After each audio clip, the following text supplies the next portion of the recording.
Avant que cette vidéo commence, je voulais vous parler du sponsor de cette vidéo qui est Car Vertical. Alors Car Vertical, c'est un site internet qui vous permet de vérifier tout l'historique d'un véhicule avant son achat.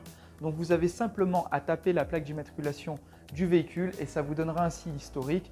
Donc on peut vérifier si le véhicule n'a pas été volé, s'il n'a pas été accidenté ou alors s'il n'a pas été utilisé comme taxi. On peut voir également une courbe kilométrique qui correspondrait au véhicule pour voir si votre véhicule n'a pas eu le compteur trafiqué. Quand vous défilez sur l'application du smartphone ou via un ordinateur, vous pouvez voir des photos, des dommages qu'il aurait pu avoir. Donc, ce serait vraiment très pratique. Donc, j'ai pu négocier pour vous un code promo de 10%. Donc, n'hésitez pas à l'utiliser. Il est en bas dans la description. Je vous l'épingle également en commentaire. Donc, ça me ferait vraiment plaisir si vous l'utilisez car vous avez 10% de réduction et moi, du coup, vous me donnez de la force et ça fait plaisir. Donc, je ne vous embête pas plus. Vous aurez certainement aux prochaines vidéos ce genre d'intro en début car je suis sponsorisé. Donc voilà, je vous souhaite une très bonne vidéo et à tout de suite. Bonjour à tous, bienvenue dans cette nouvelle vidéo. Aujourd'hui, petit tuto là sur la TT. Donc on arrive au garage, on va installer tout ça. Donc j'ai commandé un kit qui m'a coûté une trentaine d'euros, donc avec les 4 capteurs, le boîtier, etc. Donc ça se branche au feu de recul à l'arrière. Donc vous allez voir, c'est pas bien compliqué à faire, il faut juste avoir le matériel et la volonté. Bah écoutez, direction garage pour l'installation des radars sur la TT. À tout de suite. Bon, du coup, mon client voulait des radars de recul, car d'origine les TT MK1 n'en sont pas dotés d'origine. Donc j'ai commandé un kit sur internet avec 4 bips de radar de recul, enfin vous les voyez comme ceci. Là vous avez le bip qui fait bip bip bip bip bip. Voilà. Là on a toute l'alimentation où on branche les 4 bips à droite, le bip à gauche et le courant à droite ici.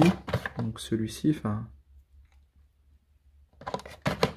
le courant il va à gauche, à droite il y a le système du bip et les 4 là c'est pour brancher les radars. Donc du coup je me tâte à les mettre juste au-dessus du pot, donc c'est-à-dire sur cette banderole. On a pile la place, donc j'en mets un là, un par là et un dans l'angle. Mais il me semble derrière il y a la traverse, la barre de renfort, donc je vais sûrement les mettre un peu plus haut, à voir si ça fait pas trop moche. Donc on va voir. Donc là j'ai déjà commencé à démonter le feu arrière droit. Il faut savoir qu'il faut démonter le pare-choc. Donc là on va ouvrir le coffre. Donc voilà, j'ai ouvert le coffre. Donc on démonte le feu ici. Donc c'est tout simple, vous avez la trappe. Vous avez 2 trous ici. Vous ouvrez la trappe, vous enlevez le feu par là. Avec les vis qui sont là. Là on va faire pareil, celui-ci. On va enlever le feu. Ensuite il faut retirer ce cache. Voilà, mais il faut enlever le feu pour l'enlever.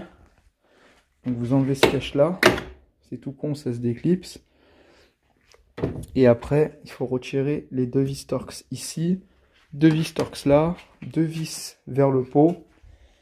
Et derrière les pare-bouts, il faut défaire ici pour défaire les vis. Et ben écoutez, je démonte toutes ces vis et je vous reprends.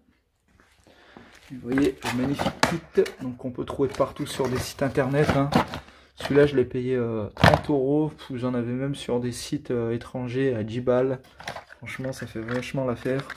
Là vous avez le système après pour percer. Donc vous mettez ça sur une visseuse dévisseuse ou une perceuse. Regardez, c'est pile la taille pour les capteurs en fait. Et puis ce qui est bien, on peut choisir la couleur là où je les ai pris. Donc je les ai pris sur Amazon. Vous pouvez choisir la couleur. Et donc vu qu'elle est noire, bah, j'ai pris noir et en plus c'est noir brillant, donc c'est top. Allez, je démonte tout ça. Et puis je vous montre en même temps. Donc là les gars, avant de démonter, donc là j'ai démonté juste les 2 feux, voilà. J'ai pas envie de tout démonter pour rien. Je vais d'abord vérifier quel fil va me servir pour l'alimentation. Donc là j'ai mis le contact. J'ai passé la marche arrière, car le système va marcher uniquement avec la marche arrière, d'où le nom radar de recul. Donc là la marche arrière est enclenchée.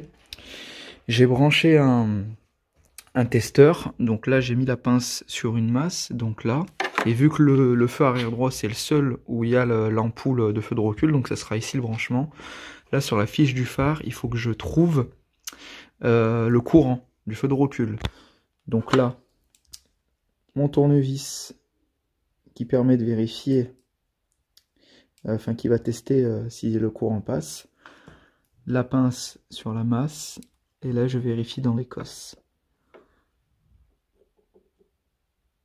La première, il n'y a rien. La deuxième non plus. La troisième non plus. Et la dernière, vous avez vu? La dernière, la petite lumière s'allume, donc il faut se brancher sur la dernière fiche, la bleue. Donc ici je mettrai le plus du système, qui est juste là. Voilà. Donc ça va directement au boîtier, et là au bout le rouge sur le plus et le moins du coup, qui ira ici. Et ben écoutez, on va vérifier que le système fonctionne, et après je démonte le pare-choc. Comme vous pouvez voir, j'ai mis les bips ici, le petit beeper il est là-bas, tout est branché, donc les 4 radars, le beeper, l'alimentation. Donc comme je vous expliquais, le moins de l'alimentation, je l'ai mis sur la pince, sur la masse. Le plus, il est là. Et du coup, on va vérifier que ça fonctionne ensemble. Alors attendez. Donc on a dit...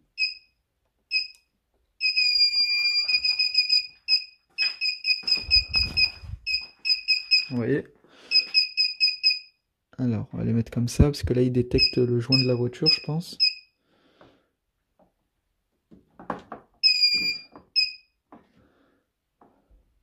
On va les mettre là. Voilà.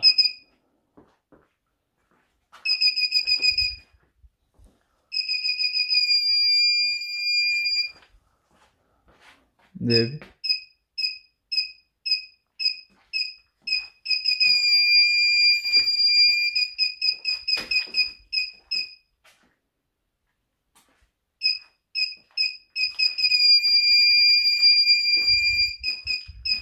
Bah, nickel.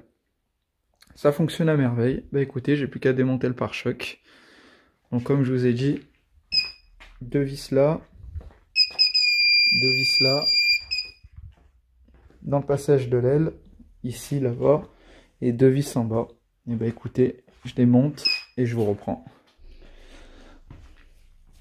Donc je vous montre le passage de l'aile. Donc j'ai enlevé les vis Torx. Et en fait, je sais pas si vous voyez juste ici, les 2 vis rouillées là, c'est des vis de 10. Vous desserrez les deux. Et après, vous faites pareil l'autre côté, il y a la même chose. Pas besoin de vous montrer, hein, c'est pareil. Vous enlevez les deux d'en haut, ici, et le pare-choc est bien. Et voilà les gars, le pare-choc est enlevé. Il est juste ici. Donc vous le mettez sur 2 tréteaux. Moi j'ai fait comme ça sur un carton.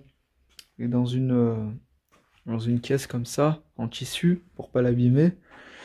Donc après il faudra bien prendre les mesures. Donc soit comme je vous ai dit, je les mets sur cette bande plus large en haut. Ou celle du bas juste au-dessus du diffuseur, mais je pense pas ça passe avec la traverse, à mon avis c'est mort. Et du coup bah après les câbles ils passeront derrière le pare-choc ici, par l'aération qui vient là, et après bah ils arriveront directement par l'aération. Vous voyez au fond là le feu, dans le feu, le boîtier qui est ici, il va être fixé là, il sera fixé ici. Et après le bip, je le ferai passer à l'intérieur ici, ou on le laisse même dans le coffre, hein. On le laisse ici et de toute façon on entend. Non bah écoutez, on va mesurer, on va voir où est-ce qu'on met ces radars. Donc voilà les capteurs où ils vont être placés à peu près. Donc là vous allez vous dire mais comment j'ai fait pour vouloir les mettre ici?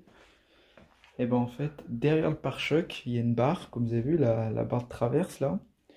Et du coup, en fait, sur le pare-choc en lui-même, il y a des rainures. Donc moi, ce que j'ai fait avec ma main, là, j'ai passé ma main pour voir la première rainure où elle s'arrête au-dessus de la barre. Donc du coup, j'ai fait des points derrière le pare-choc. Et en fait, de l'autre côté, j'ai mis des bouts de scotch pour tomber à peu près. Et ça donnerait ça. Ça ferait comme ça. Donc c'est pas mal. À 40 cm d'espace entre les 4. Donc c'est nickel. Vous allez voir les rainures, elles sont même faites exprès, on dirait, pour composer des radars. Donc voilà les gars, on est sur le pare-choc à l'arrière. Et en fait, je vous expliquais les rainures. Alors je vais mettre de l'autre côté. Voilà, parce que moi, j'étais pas en dessous ici. Donc ici, on a le diffuseur, on a le pot. Donc en fait, moi, quand je suis venu toucher avec ma main, je touchais cette rainure-là. Et du coup, j'ai marqué un trait par en dessous, vous voyez. C'est un peu gribouillis parce que j'avais du mal à passer la main. Et en fait, regardez, j'ai fait un point là. Donc on est pile dans une croix ici. À 40 cm après, on tombe ici. Ici. Et ici pour le dernier côté. Donc écoutez, les mesures pour moi, elles sont parfaites. J'y vais à l'aventure et je suis sûr de mon coup. J'espère pas me louper. Donc on est bien 40 cm de chaque. Voilà, donc ça tombe au-dessus de la barre en fait. Je vais me louper. Allez, écoutez, je vais percer et on va vérifier tout ça. De toute façon, hein, pire, j'irai chez le carrossier. Hein. On refera un pare-choc. Allez, c'est parti. Allez, c'est parti. Donc j'ai installé l'outil dans ma visseuse dévisseuse. Et il n'y a plus qu'à percer. J'espère que je vais pas me louper, les gars. Allez, on y go. On vise bien et on y va tranquillement.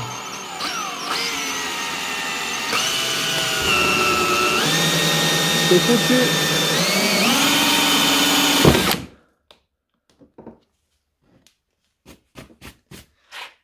Ça y est, on a fait le trou. J'ai peur. Les gars, j'ai peur. Oh oh. Oh oh. La peinture s'est écaillée. Et chier. Pourquoi ça s'est écaillé? Ça rase. Ça s'est écaillé. Alors bougez pas. Bon, ça y est, les trous ont été faits, mais je crois que de l'autre côté ça s'est écaillé. Donc je sais pas pourquoi, est-ce que ça vient de l'outil? Pourtant j'ai fait un essai en mode serrage et un en desserrage, et j'ai la même chose de partout. Donc bon, bah c'est pas grave, de toute façon avec les capteurs ça cachera un petit peu, et au pire je mettrai un petit coup de vernis noir. Mais bon, écoutez, on va aller vérifier ça tout de suite, que je suis pas tombé sur la traverse. Bon bah nickel, je tombe au-dessus de la traverse, regardez. Donc là j'ai l'espace pour rentrer, mais comme je vous ai dit, il y a des petits endroits là, ça s'est écaillé, donc là je vais mettre du vernis, je vais laisser sécher. De toute façon, le fait de mettre le capteur, ça va couvrir. Donc il y a surtout les deux là. Mais sinon, nickel, hein, on est bien au-dessus. Regardez. Regardez mon doigt, comme il est long. Et voilà. Bah c'est nickel. Bon bah les gars, on prend le premier capteur. Donc on place le bout du fil à l'intérieur. Comme ceci. On va le tirer de l'extérieur. Voilà. Tac, tac, tac, tac.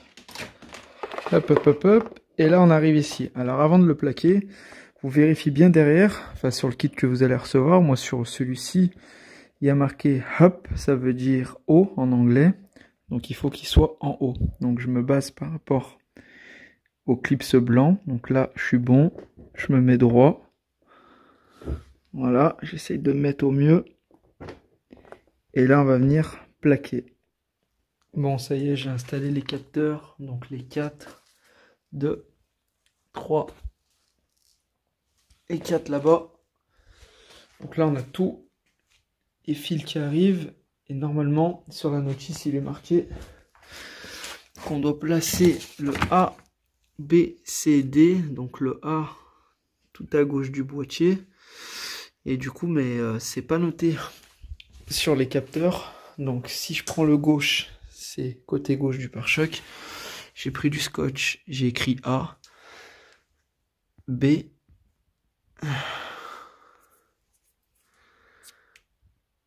B, le C et le D, le dernier. J'ai pas eu besoin de mettre du scotch parce qu'on sait que c'est le dernier qui reste.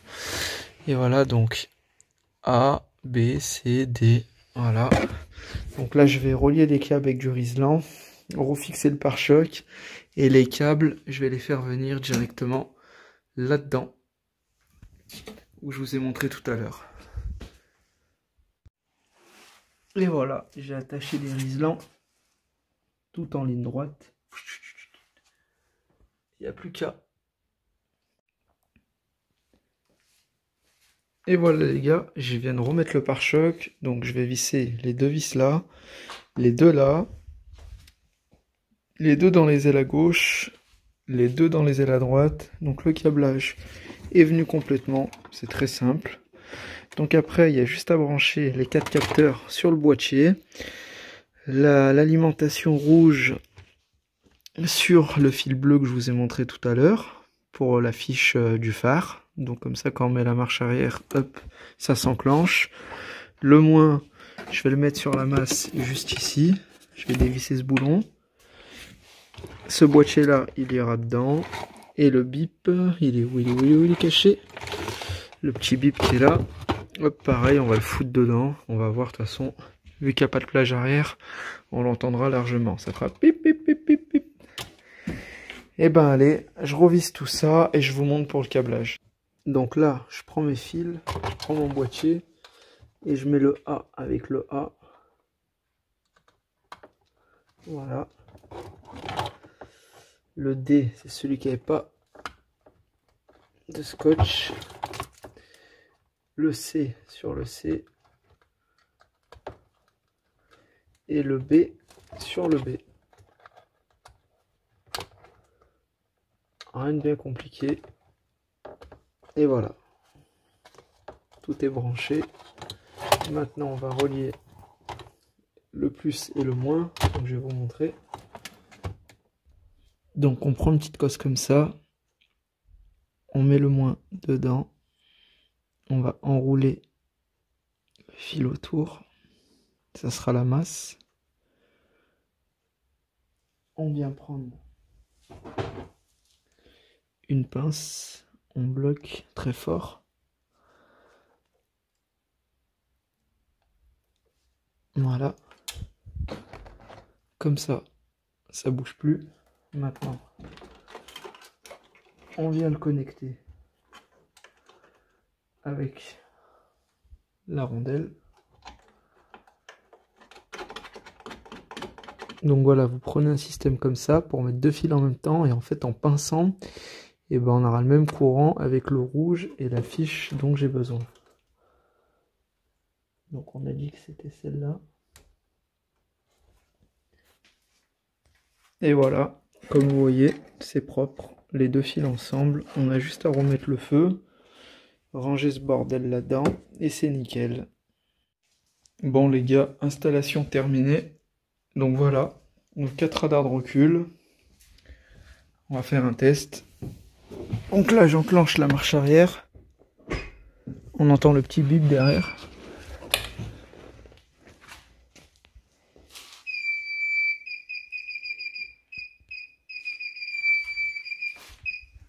Regardez, je vais m'avancer.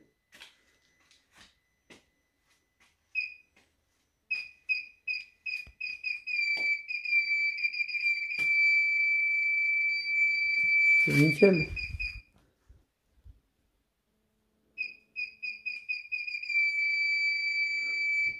Et voilà.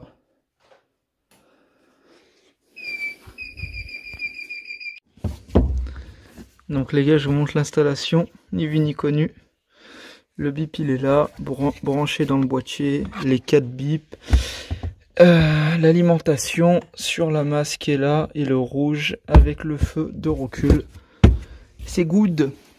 Allez, je vous montre en extérieur comment ça rend. En tout cas, ça fait d'origine, hein. J'ai fait du bon boulot. Je suis content de moi. Voilà, 4 jolis capteurs noir brillant. C'est nickel. Bon les gars, on se retrouve en extérieur. Voilà, je vous montre le résultat des radars de recul. Voilà où je les ai mis. Donc franchement, ça fait vraiment propre, ça fait d'origine. Donc l'installation à l'intérieur du coffre. Donc là, on va passer la marche arrière. Faut qu'on mette le contact du coup. Contact et marche arrière et vous allez voir. Vous allez entendre le bip déjà quand on met le contact avec la marche arrière après. Voilà, ça fait un bip. Et là, si je me rapproche, regardez.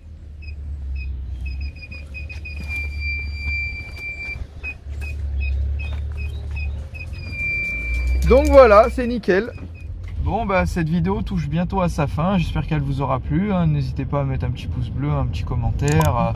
Bon, après, moi, je vous dis la vérité, d'avoir mis 30 € dans ce kit, c'est pas très, on va dire, c'est pas très qualité. Donc, vaut mieux mettre le prix, au moins, il n'y a pas de problème. Parce que là, des fois, par moment, ça bug, ça reste en continu, ça sonne et tout. Donc je vais voir pour qu'on me renvoie un autre kit. Mais en tout cas, la procédure reste la même, hein, que ça soit un kit bas de gamme, haut de gamme. Faut percer les trous, passer le câblage. Donc voilà, bah, j'espère que ce petit tuto pourra vous servir, hein, pour ceux qui n'ont pas de radar de recul. Donc bah, écoutez, on se dit à mercredi du coup pour une toute nouvelle vidéo. Allez, ciao ciao.